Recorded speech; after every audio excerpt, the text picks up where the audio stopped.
تمہیں اس دنیا میں رہنا ہے لیکن اس دنیا میں تم آزاد نہیں ہو۔ اس دنیا کے اندر تمہیں پابند شریعت بن کے دنیا میں زندگی گزارنا ہوگا۔ اگر تم اس دنیا میں رہ کر وہ کام کر لیں گے جن کاموں کا کرنے کا اللہ نے حکم دیا ہے، اور تم اس دنیا میں ان کاموں سے بچ جائیں گے جن کاموں سے بچنے کا اللہ نے حکم دیا ہے، تو تم پھر وہ ہو جاؤ گے کہ اللہ تم سے راضی ہو جائے گا، اور محمد الرسول اللہ صلی اللہ تعالی علیہ وسلم تم سے خوش ہو جائیں گے، جس کا نتیجہ یہ ہوگا کہ جنت تمہارا ٹھکانہ ہوگا اور جنت کی نعمتیں اللہ تمہیں عطا فرمائے گا۔ لیکن اس دنیا میں رہ کر تمہیں قدم قدم پہ یہ دیکھنا پڑے گا، صبح و شام یہ دیکھنا پڑے گا، میری زندگی اللہ کے حکموں کے مطابق، میری زندگی محمد الرسول اللہ صلی اللہ تعالی علیہ وسلم کے بتائے ہوئے طریقوں کے مطابق ہے یا نہیں، اس لیے کہ میرے آقا حضرت نبی اکرم صلی اللہ تعالی علیہ وسلم نے مردوں کو، عورتوں کو، بچوں کو، سب کو زندگی گزارنے کا طریقہ بتایا ہے، زندگی گزارنے کا طریقہ سکھایا ہے کہ زندگی ایسی بنا لو کہ اللہ تم سے راضی ہو جائے، زندگی ایسی بنا لو کہ اللہ کی بتائی ہوئی باتوں پر تم عمل کرنے والے بن جاؤ۔ تو ایک عورت کے لیے یہ سوچنا ضروری ہے کہ سب سے پہلے اس کے دل میں یہ بات ہو، اس کائنات کا بنانے والا اللہ ہے، اور اس کائنات کے اندر آخری پیغمبر محمد الرسول اللہ صلی اللہ تعالی علیہ وسلم اللہ کی طرف سے پیغمبر اور اللہ کی طرف سے رسول و قاصد بن کے آئے ہیں، لہذا میں اللہ کو اللہ مانوں گی اور محمد صلی اللہ علیہ وسلم کا نبی مانوں گی اور ان کے بتائی ہوئی باتوں پر عمل کروں گی۔ یہ ہر مسلمان عورت کے لیے ضروری ہے کہ وہ اللہ کی اطاعت کی پابند بن جائے، اس کی زندگی منچائی نہ ہو، اس کی زندگی اپنی چاہتوں والی نہ ہو، اس کی زندگی کا وہ جذبہ نہ ہو کہ جو میں چاہوں گی وہ کروں گی، اس کی زندگی کا جذبہ یہ ہو اللہ مجھے جو کہیں گے وہ کروں گی، محمد الرسول اللہ جو مجھے بتائیں گے وہ کروں گی۔ یہ جذبہ ایک عورت کی زندگی میں جب آ جائے گا تو وہ عورت کی زندگی وہ بن جائے گی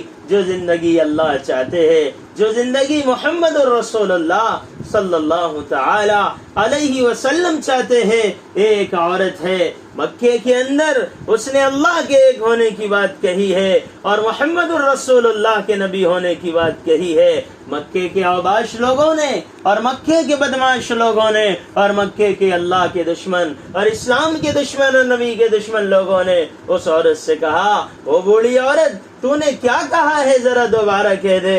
اس عورت نے پھر کہا، میں یہ گواہی دیتی ہوں کہ اللہ ایک ہے اور محمد اللہ کے بندے اور اس کے رسول ہے۔ وہ کہنے لگے، تجھے پتا ہے اگر تو اس کلمے پر جمی رہے گی اور ایک اللہ کی بات کرتی رہے گی اور ایک اللہ کا اقرار کرتی رہے گی اور محمد بن عبداللہ کے نبی ہونے کا اعلان کرتی رہے گی، تو تجھے معلوم ہے تیرے ساتھ کیا کیا جائے گا، تجھے ایسی سزائیں دی جائے گی، تجھے ایسی تکلیفیں دی جائے گی اور تجھے ایسی پریشانیوں سے گھیر لیا جائے گا کہ زندگی کا بچنا تیرا مشکل ہو جائے گا۔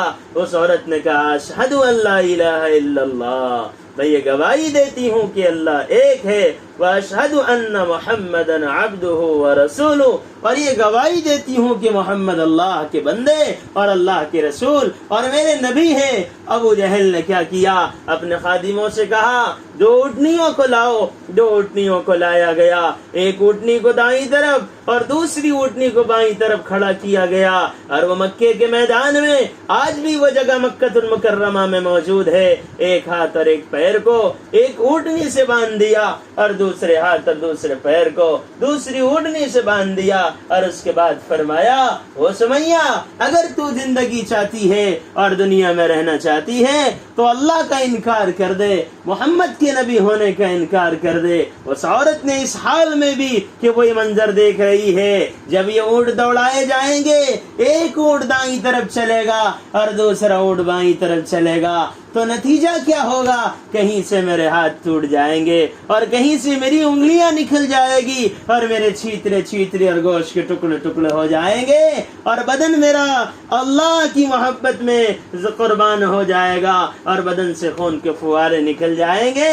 لیکن اس عورت نے اس دنیا میں اللہ کو پہچان لیا تھا کہ اس کائنات کا بنانے والا اللہ ہے، یہ دنیا کی زندگی تو مختصر ہے، چاہے صعوبتوں میں گزرے یا پریشان اچھائی میں گزرے، نعمتوں میں گزرے یا صعوبتوں میں گزرے، چاہتوں میں گزرے یا غیر چاہتوں میں گزرے، یہ دنیا کی زندگی تو گزر جائے گی، لیکن اصل زندگی تو موت کے بعد کی زندگی ہے، جو ہمیشہ ہمیشہ کی زندگی ہے۔ اس دنیا سے جانے کے بعد دوبارہ کوئی لوٹ کے آتا نہیں ہے، دوبارہ کوئی لوٹ کے آتی نہیں ہے۔ اس دنیا سے جانے کے بعد کی جو زندگی ہے وہ خالدین فیہا ابدا والی ہے، وہ ہمیشہ ہمیشہ کی زندگی ہے، وہاں کا سکون ہمیشہ ہمیشہ کا، وہاں کی نعمتیں ہمیشہ ہمیشہ کی۔ اس عورت نے اس بات کو سمجھ لیا تھا اور یہ بات اس عورت کے سمجھ میں آ گئی تھی، تو وہ عورت اپنے سامنے موت کو دیکھ رہی ہے اور موت اس کی نگاہوں کے سامنے ہے۔ ایسا بھی ہو سکتا تھا ابھی وہ اس میدان میں کہتے تھی کہ میں اللہ کا بھی نعوذ باللہ انکار کرتی ہوں اور محمد کے نبی ہونے کا بھی انکار کرتی ہوں، یہ بات وہ عورت کہہ لیتی، اپنے گھر چلی جاتی، دوبارہ کلمہ پڑھ لیتی، اس عورت کا ایمان مکمل ہو جاتا، اس عورت کا ایمان کامل ہو جاتا، دنیا کی صعوبتوں سے بھی بچ جاتی اور موت کے بعد جنت بھی اس عورت کو مل جاتی تھی۔ لیکن وہ عورت ٹاکلی کی رہنے والی عورتوں کو، دریاپور کی رہنے والی عورتوں کو، قیامت تک آنے والی عورتوں کو کچھ بتانا چاہتی ہے، قیامت تک آنے والی عورتوں کو کچھ سکھانا چاہتی ہے۔ او اللہ کی بندیو، اللہ کو ناراض نہ کرنا، او اللہ کی بندیو، محمد رسول اللہ کو ناراض نہ کرنا۔ اگر تمہیں اللہ کی اطاعت کی وجہ سے، محمد صلی اللہ علیہ وسلم کی اطاعت کی وجہ سے دنیا میں آزمایا جا رہا ہے تو آزمانے سے گھبرانا نہیں، آزمانے سے نہ گھبرانا بلکہ اللہ کی اطاعت پہ جم جانا، اس لیے کہ اللہ دنیا میں انسانوں کو آزماتے ہیں۔ اس مالک نے قرآن کریم کے اندر یہ فرمایا ہے وَلَنَبْلُوَنَّكُمْ بِشَيْءٍ مِّنَ الْخَوْفِ وَالْجُوعِ وَنَقْصٍ مِّنَ الْأَمْوَالِ وَالْأَنفُسِ وَالثَّمَرَاتِ وَبَشِّرِ الصَّابِرِينَ۔ اے دنیا میں بسنے والے انسانوں، اے ایمان والے مرد و عورتوں، میں تمہیں ضرور دنیا میں آزماؤں گا، بِشَيْءٍ مِّنَ الْخَوْفِ، تمہیں خوف سے آزماؤں گا کہ ایمان لانے کی وجہ سے جو ایمان اور اسلام کے دشمن ہیں وہ خوف کا ماحول بنا دیں گے، اور ایسا تمہیں لگنے لگے گا کہ اگر ہم ایمان پر جمیں گے تو ہمیں پریشانی لاحق ہوگی۔ ایسے پریشانیوں کو منڈلاتے ہوئے بادل کو دیکھ کر تمہیں اپنے ایمان کو چھوڑنا نہیں ہے اور تمہیں اپنے اسلام کو چھوڑنا نہیں ہے۔ میں تو دنیا میں انسانوں کو آزماتا ہوں، کبھی مردوں کو آزماتا ہوں، کبھی عورتوں کو آزماتا ہوں، یہ دیکھنے کے لیے کہ ان کے اندر میری چاہت کتنی ہے، ان کے اندر میری محبت کتنی ہے۔ وہ ایک عورت جس کا نام زنیرہ تھا، حضرت زنیرہ رضی اللہ تعالی عنہ نے ایمان کا کلمہ پڑھ لیا ہے، اسلام کا کلمہ پڑھ لیا ہے، اور جیسے آج کے زمانے کے اندر جانور بکتے ہیں اس زمانے میں انسان بکا کرتے تھے۔ ہوا یہ کہ اللہ کی اس بندی کو مارنا شروع کیا، ان کے آقاؤں نے جس کی وہ باندھی تھی اتنا مارا اور ایسا مارا کہ اس عورت کی آنکھیں چلی گئی اور آنکھوں سے بندی ہو گئی، لیکن اس عورت نے ایمان کو نہیں چھوڑا، اس عورت نے اسلام کو نہیں چھوڑا، اس لیے کہ وہ جانتی تھی ایمان اور اسلام موت کے بعد کی ہمیشہ کی کامیابی ہے اور ہمیشہ کے جہنم کے انگارے اور ہمیشہ جہنم کی صعوبتوں سے بچنے کا راستہ ہے۔ اس لیے اس عورت نے ایمان کو قبول رکھا اور ایمان پہ باقی رہی، اور اسی حال میں جب اس کی آنکھیں چلی گئی تو کفار مکہ نے اور اسلام کے دشمنوں نے اس کو تانا دیا کہ دیکھ تو نے ہمارے معبودوں کو چھوڑ دیا اور اللہ کو اللہ مان لی اور محمد کو نبی مان لی، اس لیے تیرا یہ حال ہو گیا۔ اس عورت نے یہ تانے کو سنا تو تنہائی میں اپنے دامن کو اللہ کے سامنے پھیلا دیا اور اپنے دامن کو پھیلا کر اللہ سے فریاد کرنے لگی، الہ العالمین، یہ میرا ایمان کا قبول کرنا اور یہ میرا اسلام کا قبول کرنا بس تیری ہی محبت میں تھا، اے اللہ یہ لوگ مجھے تانا دے رہے ہیں اور تو اس پر قادر ہے کہ مجھے آنکھیں دے سکتا ہے. اللہ رب العزت والجلال سے دعا کی الہ العالمین میری بینائی کو واپس لوٹا دے. اللہ نے اس عورت کی دعا کو اس طرح سنا کہ جو بینائی چلی گئی تھی, جو آنکھوں سے اندھی ہو گئی تھی, اللہ نے اس کی آنکھوں کو دوبارہ لے آیا انسانوں کو یہ بتانے کے لیے کہ اگر تم اللہ کی محبت میں مٹنے کے لیے تیار ہو جاؤ گے تو اللہ تمہاری چاہتوں پر, اللہ تمہارے ارادوں پر, اللہ تمہاری تمناؤں پر اللہ اپنے فیصلے کر دے گا. تم جو کہیں گے اللہ وہ کر دے گا, لیکن شرط یہ ہے کہ دنیا میں پہلے تم وہ کر لو جو اللہ تم سے کہہ رہا ہے.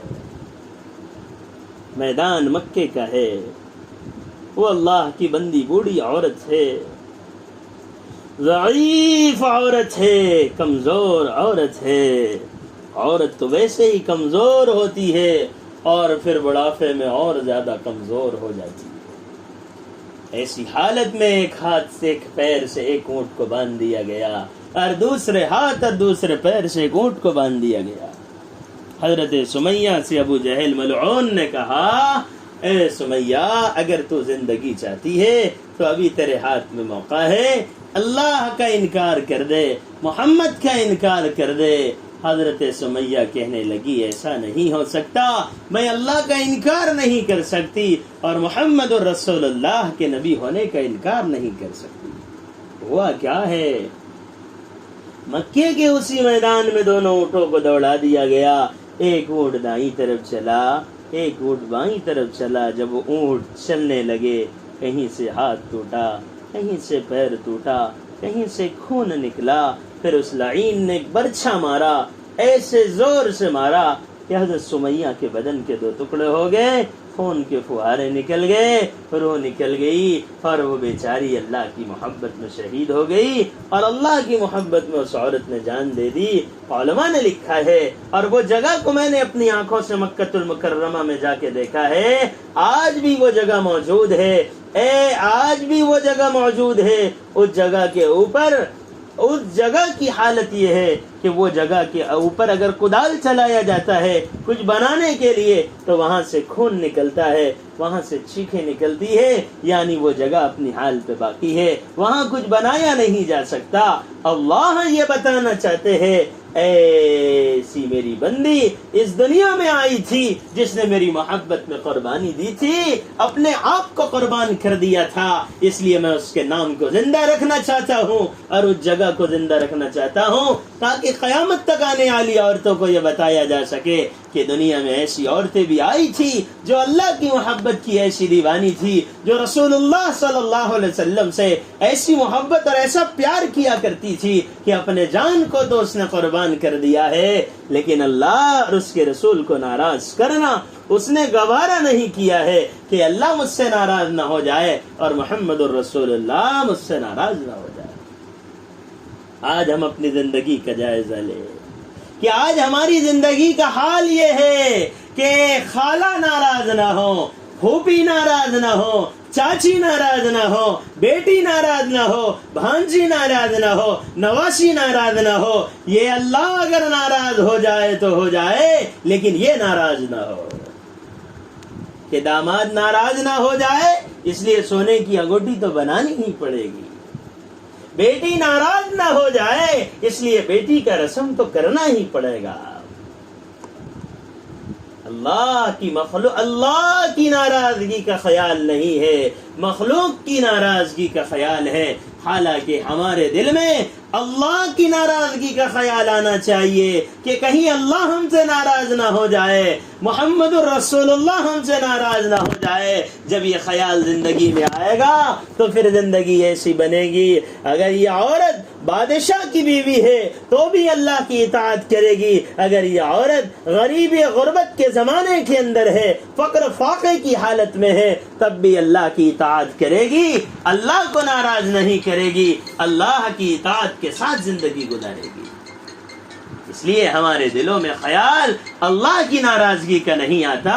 کسی سے کہو او خالہ جان او کدھر جا رہے ہو, یہ کہاں تم غیر اسلامی مجلس میں جا رہے ہو, وہ ایسے ولیمے میں آپ کیوں جا رہے ہو, اور ایسے نکاح کے اندر کھانا کھانے کے لیے کیوں جا رہے ہو, چاہے وہ کھانا مدرسہ کے اندر ہو رہا ہو, چاہے وہ کھانا اسکول کے اندر ہو رہا ہو, اگر وہاں پردے کا نظام نہیں ہے, کھانے کی جگہ پر مردوں کا گزر ہو رہا ہے, عورتوں کو ایسی جگہ پر بیٹھ کے کھانا جائز نہیں ہوگا, اس لیے کہ نامحرموں کا گزر ہو رہا ہے, اور کھانا کھانے کے لیے منہ کا کھولنا تو ضروری ہوگا. لیکن ہمیں اس کا خیال آتا ہے اگر میں کھانا کھانے نہ گئی تو میری خالہ مجھ سے کیا کہے گی, یہ خیال نہیں آتا اگر غیر مردوں کے سامنے کھانا کھایا تو مجھے محمد الرسول اللہ کیا کہیں گے. اس لیے ہماری زندگی آزاد زندگی نہ ہو, ہماری زندگی وہ زندگی ہونا چاہیے کہ اللہ ہم سے خوش ہو, محمد الرسول اللہ ہم سے راضی ہو, اور ہم اپنے نکاح کے اپنے بچیوں کے اور بچوں کے نکاح کے موقع پر پردے کا پورا انتظام کرے تاکہ مردوں کا عورتوں میں دخل نہ ہو اور عورتوں کا مردوں میں دخل نہ ہو. یہ زندگی کے بنانے کا نام اسلام نہ ہے. ایسا نہیں کہ کبھی نماز پڑھ لی اور کبھی تسبیح کر لی, اس کا نام صرف اسلام نہیں ہے. ایک پاکیزہ زندگی کا بننے کا نام اسلام ہے کہ اللہ کے حکموں کے معلوم ہو جانے کے بعد اللہ کی نافرمانی کرنا ہمارے لیے مشکل ہو.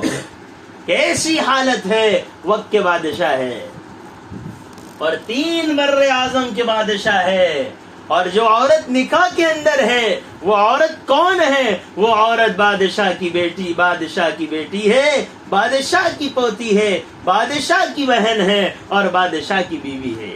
3 بر اعظم کے بادشاہ ہے. اور جب وہ عورت آئی تھی تو سونے اور چاندی میں لدی ہوئی آئی تھی, سر سے لے کر پیر تک سونا ہی سونا تھا.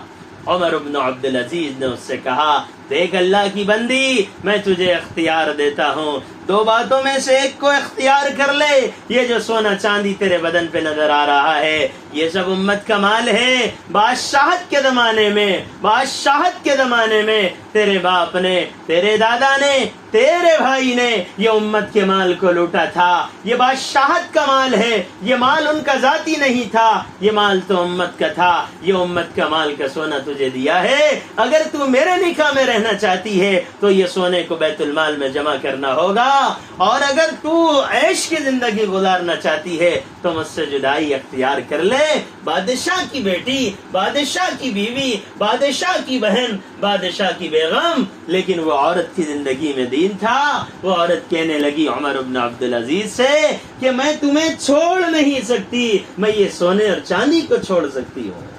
کیونکہ وہ عورت یہ جانتی تھی یہ اللہ کا خاص بندہ ہے, یہ اللہ کا نیک بندہ ہے, میں ساری چیزیں بیت المال میں جمع کر دیتی ہوں. سارا کا سارا سونا اور چاندی بیت المال میں جمع کر دیا اور سارا سونا چاندی اتار دیا. آج عورتیں یہ نہیں پوچھتی تم حلال راستے سے لا رہے ہو, حرام راستے سے لا رہے ہو, جائز راستے کی لین ہے, ناجائز راستے کی گھر میں لین ہے. عورتیں یہ تحقیق نہیں کرتی, عورتیں بس یہ کہتی ہے ہماری یہ ضرورتیں اور چاہتے ہیں, ان چاہتوں کو تم پورا کر دو. یہ چیزیں ہمیں چاہیے, بس آپ حلال سے کماتے ہو یا حرام سے کماتے ہو, یہ گھر میں لائن کا سسٹم حرام ہے یا حلال ہے, ہمیں اس تحقیق کی ضرورت نہیں ہے. تحقیق کیوں نہیں کر رہی ہے, تحقیق کا احساس کیوں نہیں ہے؟ اس لیے احساس نہیں ہے کہ اسے آخرت کا خیال نہیں ہے, اللہ کی ملاقات کا شوق نہیں ہے, دنیا سے جانے کا غم نہیں ہے, قبر میں رہنے کا خیال نہیں ہے. قبر خاموش نگر جہاں نہ کوئی لائٹ کا انتظام ہوگا, نہ قبر میں کوئی ٹائلز لگی ہوئی ہوگی, نہ کوئی مخمل کے گدے لگے ہوئے ہوں گے, اور نہ مختلف علاقوں سے وہاں پر جو ہے بیڈ شیٹ قبر میں ڈالی ہوئی ہوگی. وہاں تو بس اعمال چلیں گے, اگر اعمال اچھے ہیں تو قبر جنت کا باغ ہوگا, اور اگر اعمال برے ہیں تو قبر جہنم کا باغ ہوگا. لیکن یہ روزی حلال راستے سے آ رہی ہے, حرام راستے سے آ رہی ہے, جائز راستے سے آ رہی ہے, ناجائز راستے سے آ رہی ہے. ماں کو اس کی تحقیق کی فرصت نہیں ہے. حالانکہ ماں کا حال یہ ہے کہ فجر کی نماز چھوڑ دو تو افسوس نہیں, لیکن جو 200 روپے روز دیتا تھا وہ اگر دینا بند کر دے تو ماں مختلف جگہوں پہ چرچا کرے گی, مختلف جگہوں پہ تذکرہ کرے گی, مختلف رشتہ داروں سے کہے گی ذرا میرے بیٹے کو سمجھاؤ, ذرا میرے شوہر کو سمجھاؤ, وہ تو مجھے پیسہ نہیں دیتا ہے. لیکن کوئی عورت یہ کہے گی نہیں, کوئی ماں یہ کہے گی نہیں یہ فجر میں سوتا رہتا ہے, یہ اسلامی طریقے پر زندگی نہیں گزارتا. تم اسے سمجھاؤ یہ زندگی کا نقشہ کیوں بن گیا ہے. یہ زندگی کا نقشہ اس لیے بن گیا ہے کہ ہمارے دل میں آخرت کا خیال نہیں, موت اور موت کے بعد کی زندگی کا خیال نہیں. ویسا خیال جیسے خیال ہونا چاہیے. جب یہ خیال زندگی میں آتا ہے تو عیش و عشرت کے نقشوں میں رہنے والی عورت اللہ کی محبت میں ساری چیزوں کو قربان کر دیتی ہے. کیا ہوا, عید کا دن قریب آنے والا تھا. ماں نے اپنے شوہر سے کہا, بچوں نے اپنی ماں سے کہا, او اماں جان عید کا وقت قریب آنے والا ہے اور عید کے دن سب لوگ نئے نئے کپڑے پہن کے آئیں گے اور نئے نئے لباس کے اندر ہوں گے. اب کیا میرے ماں ہمارا بھی جی یہ چاہتا ہے کہ ہمیں بھی عید کے دن نئے کپڑے بنائے جائے. ٹھیک ہے, اچھی بات ہے. عید کے دن نئے کپڑے بنانے کا انتظام کریں گے. آپ کے ابا سے کہیں گے کہ عید کے دن کے لیے نئے کپڑے بنا دیے جائیں. عمر بن عبدالعزیز رحمۃ اللہ علیہ نے کہا, ابھی تو میرے پاس اتنی تنخواہ نہیں ہے بیت المال سے کہ جس میں عید کے دن بچوں کو کپڑے بنائے جا سکے. تو بیوی نے یہ مشورہ دیا کہ ایسا کرو, 1 مہینے کی تنخواہ ایڈوانس لے لو. جو آئندہ مہینے ملنے والی تنخواہ ہے اس کو 1 مہینہ پہلے لے لو. میں اپنے گزر بسر میں کچھ کمی کر لوں گی, کھانے میں پینے میں اور زیادہ کمی کروں گی اور پیسے بچا کر تھوڑے تھوڑے کر کے رکھوں گی تاکہ بچے جو ہے عید کے دن کپڑے بنا سکیں. اچھی بات ہے. اب آپ کا بادشاہ, آپ بادشاہ ہے اور بادشاہ نے خزانے پر ایک آدمی کو متعین کیا ہے, اس کا نام ہے مزاحم. اس کو بلایا اور اس کے پاس ایک پرچی لکھ کے بھیجی اور اس پرچی میں یہ لکھا کہ عمر بن عبدالعزیز 1 مہینے کی تنخواہ ایڈوانس چاہتے ہیں. ٹھیک ہے, اچھی بات ہے. اس اللہ کے بندے نے وہ پرچی پڑھی تو اس پرچی کے پیچھے اس نے یہ بات لکھی کہ عمر بن عبدالعزیز کو کیسے اس بات کا یقین ہو گیا کہ عمر بن عبدالعزیز دنیا میں 1 مہینہ زندہ رہ سکیں گے. یہ آپ کو کیسا یقین آ گیا کہ آپ 1 مہینہ زندہ رہیں گے اور 1 مہینہ جو ہے آپ کی 1 مہینہ زندہ رہیں گے اس لیے 1 مہینے کی تنخواہ پہلے چاہیے. بس یہ پرچی جب آئی ہے عمر بن عبدالعزیز نے اس پرچی کو پڑھا ہے, آنکھوں سے آنسو جاری ہو گئے اور اپنی بیگم فاطمہ سے کہا, اس بیوی کا نام بھی فاطمہ تھا, کہنے لگے عمر بن عبدالعزیز کہ تیرے ان معصوم بچوں کو پرانے ہی کپڑے پہنا دینا اور ان بچوں کو یہ سمجھا دینا کہ یہ اے میرے بیٹو, میں تمہارے لیے غلط راستہ اختیار نہیں کر سکتا, حلال میرے پاس ہے نہیں اور حرام کا راستہ میں اختیار نہیں کر سکتا. عید کے دن جب آیا تو وہی عید سے پہلے ماں نے اپنے بچوں کی طرح کپڑے دھوئے اور وہی پرانے کپڑے پہنا دیے. عید کے دن وہ بھی ماں ہے اور ایسی ماں ہے جو بادشاہ کے گھرانے سے تعلق رکھتی ہے, سونے اور چاندی کے ڈھیر جس کے سامنے پڑے رہتے تھے, ایسے گھرانے کی عورت ہے. لیکن ایسا نیک بندہ اللہ کا ملا ہے, ایسا متقی انسان اس کے نکاح میں آیا ہے. یہ اللہ نے اس بندی کے لیے ایسے شوہر کا انتظام کیا ہے جو ایسے تقوی والا بندہ ہے اور اللہ اسے ایسے امتحان سے گزار رہے ہیں کہ حلال تو ہے نہیں اور حرام کا راستہ اختیار نہیں کر سکتے. اللہ نے یہ راستہ, اللہ رب العزت نے یہ معاملہ ان کے ساتھ اس لیے کیا تھا کہ مجھے اور آپ کو بتانا تھا کہ جیسا امتحان ہم نے ان کا لیا ہے ایسا تو ہم تمہارا نہیں لیں گے, لیکن تم اتنا دیکھ لینا کہ تم صحیح راستے پر چل رہے ہو, غلط راستے پر چل رہے ہو. جب عید کا دن آیا اور عمر بن عبدالعزیز نے خطبہ دیا اور سارا کا سارا مجمع وہاں موجود تھا, آپ کے بچے بھی پھٹے پرانے کپڑوں میں بیٹھے ہوئے تھے. جب عید کی نماز سے فارغ ہوئے تو گھر تشریف لے گئے اور اپنے بچوں سے ملاقات کی اور اپنے بچوں سے کہا, میرے بچوں تمہیں برا لگا ہوگا کہ ابا نے ہمیں عید کے دن کپڑے بھی نہ دلائے. تو عمر بن عبدالعزیز کے بچے کہنے لگے, نہیں ہمیں برا نہیں لگا, ہمیں تو خوشی ہے اس بات کی کہ ہماری ماں اور ہمارے باپ نے غلط راستے سے مال لایا نہیں, صحیح راستے سے مال تھا نہیں، اس لیے ایسے ہی کپڑے پہنا دیے۔ اب بچیاں ملنے کے لیے آئی تو بچیوں نے وہ پہ دوپٹہ رکھا تھا۔ عمر بن عبدالعزیز کہنے لگی میری بیٹیوں اپنے چہرے سے کپڑا ہٹا لو، میں تمہارا باپ ہوں، یہ کیا تم مجھ سے پردہ کر رہی ہو؟ تو گھر میں خادمہ تھی، وہ کہنے لگی عمر بن عبدالعزیز تیری بیٹیوں نے منہ پہ کپڑا اس لیے رکھا ہے کہ آج انہوں نے عید کے دن کچے پیاز کے ساتھ روٹی کھائی ہے، کھانے کے لیے کچھ میسر نہ تھا، اس لیے کہ منہ سے بدبو نہ آ جائے، اس لیے منہ پہ کپڑا رکھا ہے۔ ایسے لوگ بھی دنیا میں آئے تھے جنہوں نے اللہ کو راضی کرنے کے لیے ایسی قربانیاں دی تھی۔ آج ہمیں یہ کرنے کی ضرورت نہیں ہے، آج اللہ ہمیں ایسی صعوبتوں سے نہیں گزاریں گے۔ اللہ ہمیں کہیں گے او میری بندی، جو مال میں نے تجھے دیا ہوں اس مال کے اندر صحیح راستہ اختیار کر لو، جو زندگی میں نے تجھے دیا ہوں یہ زندگی میں یہ تحقیق کر لیا کر کہ یہ مال صحیح راستے سے آ رہا ہے غلط راستے سے آ رہا ہے، جو کام میں کرنے جا رہی ہوں یہ حلال ہے یا حرام۔ ہم تیرے اوپر یہ فقر و فاقہ نہیں لائیں گے، ہم تجھ سے یہ دیکھنا چاہیں گے کہ موبائل میں یوٹیوب میں پاکستانی سیریل موجود ہے، موبائل کے یوٹیوب کے اندر مختلف قسم کا فحش موجود ہے، بس ہم یہ دیکھنا چاہیں گے تو اس موبائل میں پاکستانی سیریل دیکھتی ہے یا ان سیریلوں کے دیکھنے سے اپنے نگاہوں کو بچاتی ہے۔ ہم تیرا اتنا ہی امتحان لیں گے کہ تو یہ مال و دولت کے لکشے میں رہ کر اپنے سونے اور چاندی کی زکوٰۃ نکالتی ہے یا نہیں نکالتی۔ ان کو تو ہم نے آزمایا تھا فقر و فاقے کے ساتھ، ہم تمہیں آزما رہے ہیں مال کے ساتھ کہ ہم نے تمہیں مال دے دیا ہے اور اپنے سونے چاندی پہ سال گزر چکا ہے، اور سال کے گزر جانے کے بعد مال پہ زکوٰۃ ضروری ہو جاتی ہے۔ تم نے اپنے مال کی زکوٰۃ نکالی نہیں نکالی، تمہیں یہ دیکھنا پڑے گا، تمہیں یہ تلاش کرنا پڑے گا، اس لیے کہ دنیا رہنے کی جگہ نہیں ہے، اصل زندگی تو آخرت کی ہے۔ تو قدم قدم پر لمحے لمحے گھڑی گھڑی ہمیں یہ دیکھنا پڑے گا اللہ ہم سے خوش ہو رہے ہیں یا اللہ ہم سے ناراض ہو رہے ہیں۔ اللہ کے خوش ہونے کا طریقہ کیا ہے، اللہ کے ناراض ہونے کا راستہ کیا ہے؟ اللہ کی اطاعت یہ اللہ کو خوش کرنے کا راستہ ہے، اور اللہ کی ناراضگی اللہ کے رسول کے طریقوں کے خلاف زندگی گزارنا، اللہ کے حکموں کے خلاف زندگی گزارنا یہ اللہ کے ناراضگی کا راستہ ہے۔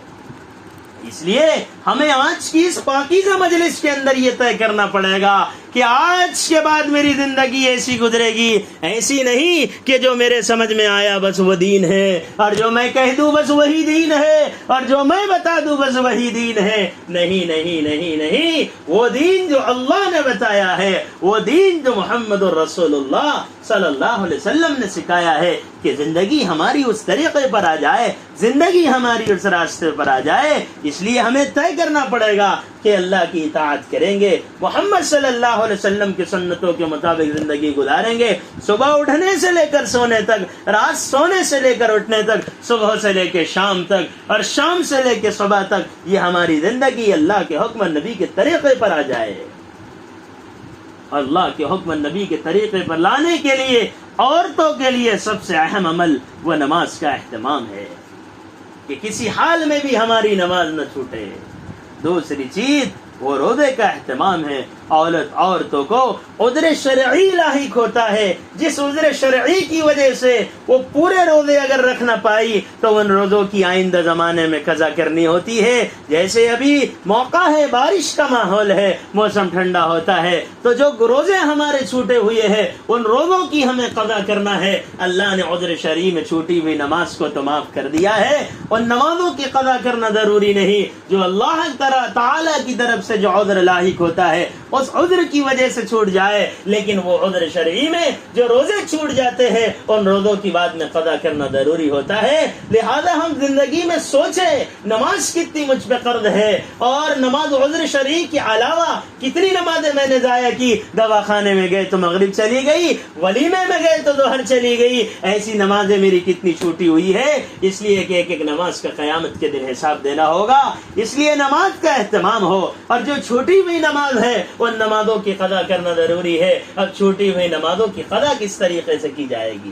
ہر عورت ہر لڑکی یہ سوچے کہ میں میری عمر کے اندر کتنی نمازیں میں نے عذر شرعی کے علاوہ چھوڑ دی ہے، اس لیے کہ عذر شرعی کی نماز تو اللہ نے معاف کر دی ہے، اسے پڑھنے کی ضرورت نہیں، لیکن جو حالتوں میں نماز کا پڑھنا ضروری تھا ایسی ہم نے کتنی نمازیں نہیں پڑھی، ان کا ہمیں حساب کرنا ہے، حساب اندازے سے کیا جائے گا۔ مثلا غور کیا، سوچا، فکر کیا اور پتہ چلا کہ 1 سال کی میری نماز چھوٹی ہے، تو روزانہ آپ 1 سال تک نماز پڑھتے رہیے۔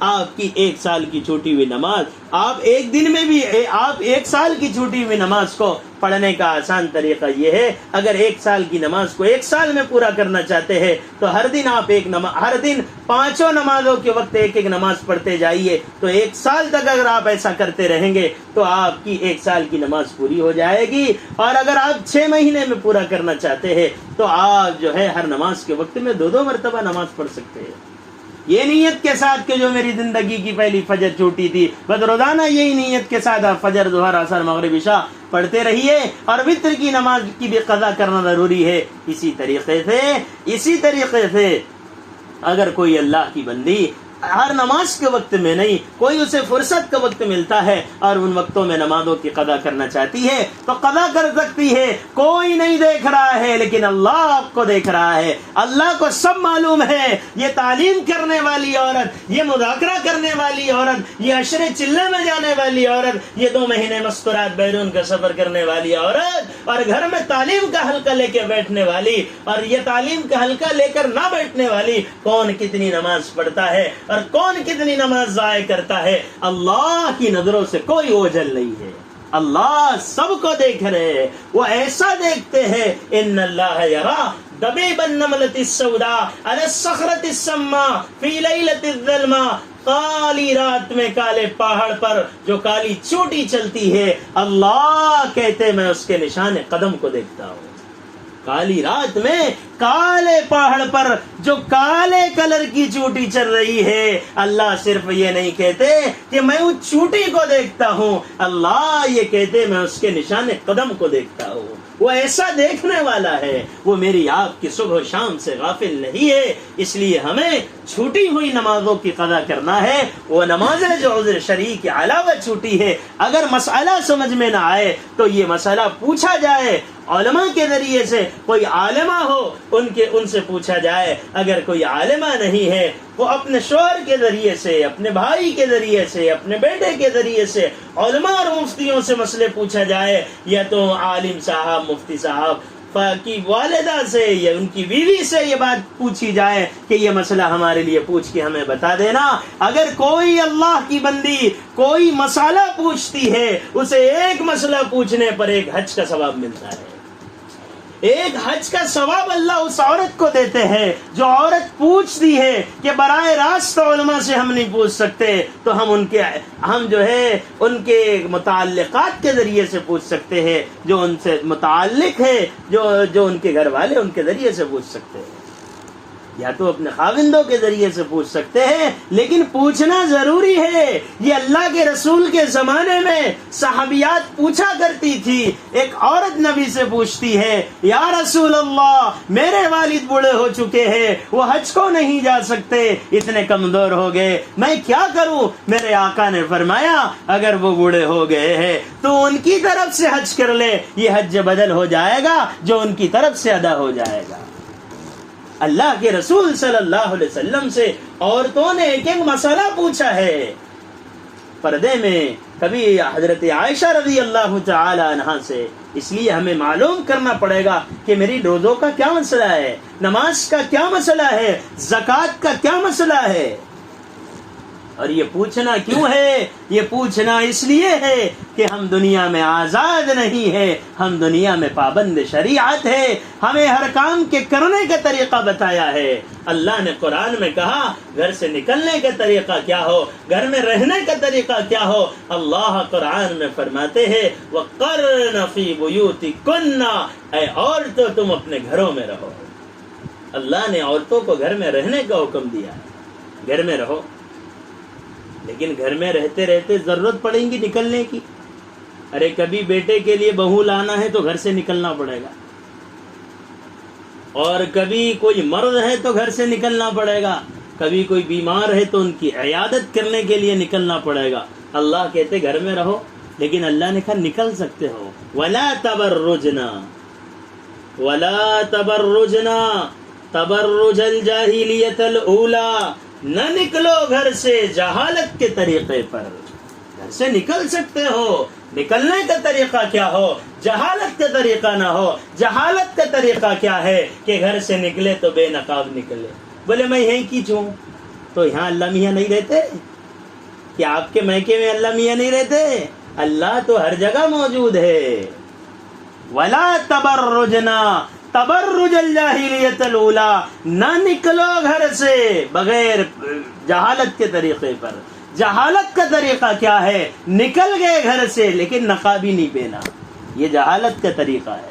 یا تو نقاب پہنا لیکن نقاب پہنا تو اتنا فٹ، حالانکہ نقاب ڈھیلا ڈھالا ہونا چاہیے، اب کچھ لوگ اس کو مزید فٹ کرنے کی کوشش کرتے، حالانکہ نقاب فرض نہیں ہے۔ عورتیں سمجھ رہی کہ نقاب فرض ہے، ارے نقاب فرض نہیں، پردہ فرض ہے۔ تو پردہ کائے سے ہوگا؟ نقاب سے ہوگا۔ تو لہذا نقاب ایسا ہونا چاہیے جو ڈھیلا ڈھالا نقاب ہو، نقاب ایسا نہیں کہ اس نقاب پہ دوسرے نقاب کی ضرورت ہے، بلکہ ڈھیلا ڈھالا نقاب۔ یا تو نقاب پہن کے گھر کے باہر نکلے لیکن جو چہرہ چھپانا تھا اسی کو کھول دیا، تو یہ بھی جہالت کا طریقہ ہے۔ ورنہ نقاب پہن کے اور چہرہ ڈھانک کے تو نکلے لیکن شاپنگ سینٹر پہنچے تو چہرہ کھول دیا، یا نقاب پہن کر اور چہرہ ڈھال کے تو نکلے لیکن جیسی وہاں پر فنکشن میں پہنچے وہاں غیر مرد بھی ہے، چہرہ کھول دیا ان کے سامنے۔ یہ سب جہالت کا طریقہ ہے۔ گھر سے نکلو تو پردے کی حالت میں نکلو۔ کیسا نکلو؟ ایسا نقاب جو ڈھیلا ڈھالا ہو، ایسا بدن پہ کپڑا ڈالا جائے جو ڈھیلا ڈھالا ہو، اور اوپر کا چہرے کے اوپر بھی آج کل فینسی دوپٹے اوڑے جا رہے ہیں، ایسے فینسی کہ اگر کسی کی نظر پڑے تو وہ دوبارہ دیکھے کہ کیا دوپٹے کی کوالٹی ہے۔ سیدھا سادہ پلین دوپٹہ اوڑھنے کی اجازت ہے، سیدھا سادہ پلین اگر دوپٹہ ہے تو وہ اوڑھا جا سکتا ہے، لیکن وہ اتنا پتلا نہ ہو جس سے چہرہ جھلکتا ہو۔ یہ بات کا خیال رکھنا ضروری ہے۔ تو گھر سے نکلو تو فٹ نقاب نہ ہو، ڈھیلا ڈھالا نقاب ہو اور چہرہ بھی چھپا ہوا ہو۔ اللہ رحم فرمائے، بیچاری پرانی عورتیں تو پوری ڈھاک کے نکلتی ہے، اور آج کل کی نئی نئی لڑکیاں وہ نقاب کے باہر بالوں کو ڈال کے نکلتی ہے، وہ بتاتی ہے کہ میرے بال دیکھو کتنے بڑے ہیں۔ ارے اللہ کی بندی، یہ بالوں کے دکھانے کی جگہ نہیں، یہ بالوں کے چھپانے کی جگہ ہے۔ جو عورت اپنے بال کو نقاب کے باہر ڈالتی ہے اس عورت کے بالوں پر اللہ کی ساری مخلوق کی لعنت برستی ہے، اس لیے کہ ہدایہ میں لکھا ہے النازل من الراس، جو بال لٹکنے والے ہیں ان بالوں کو بھی پردہ ہے، جو بال لٹکنے والے ہیں ان بالوں کو پردہ ہے۔ اسکول میں کالج میں جانے والی بچیوں کا کام یہ ہے، اور یہ بات انہیں کون سمجھائے گا؟ یہ بات نہ کوئی مفتی سمجھا سکتا ہے، نہ کوئی عالم سمجھا سکتا ہے، نہ کوئی کسی کو کون سمجھا سکتا ہے؟ یہ ماں سمجھا سکتی ہے اپنی بیٹی کو، کہ اس لیے کہ شوہر جو ہے وہ تو آزاد ہند ایکسپریس کی طرح گھومتا ہے فجر کے بعد سے عشاء تک، پھر رات میں شوہر گھر پر آئیں گے۔ دن میں گھر میں کون ہے؟ ماں ہے۔ یہ ماں کی ذمہ داری ہے کہ وہ ماں اپنی اولاد کو یہ بتائے کہ میری بیٹی یہ بال نقاب کے باہر نہیں، نقاب کے اندر ڈالنا ہے۔ اسی لیے تو عورتوں کے بالوں کو بھی پردہ ہے، اور عورتوں کا بالوں کا بیچنا حرام ہے، کسی کو بیچنا بھی حرام ہے۔ اور جو گولنیاں آتی ہے ہم انہیں بال دیتے ہیں، وہ ہمیں سامان دیتی ہے، یہ عمل بھی شرعاً حرام اور ناجائز ہے، یہ بھی جائز نہیں ہے۔ فقہاء نے لکھا ہے ایسی جگہ بال بھی مت ڈالو جہاں پر کسی نامحرم کی نظر پڑ جائے۔ اس لیے پہلے بات تو بال پورا سالم بھی نہ ہو، جیسی بال کنگے میں نکلا اس کے 2 ٹکڑے کرو، اس لیے کہ یاد رکھو 2 چیزوں پہ سب سے زیادہ سحر اور سب سے زیادہ جادو ہوتا ہے، ایک ہے ناخن اور دوسرے ہے بال۔ اب اگر سحر جادو کرنی سے بچنا چاہتے ہو، علماء نے لکھا ہے تو جو بال ہے اس کے 2 ٹکڑے کر دو۔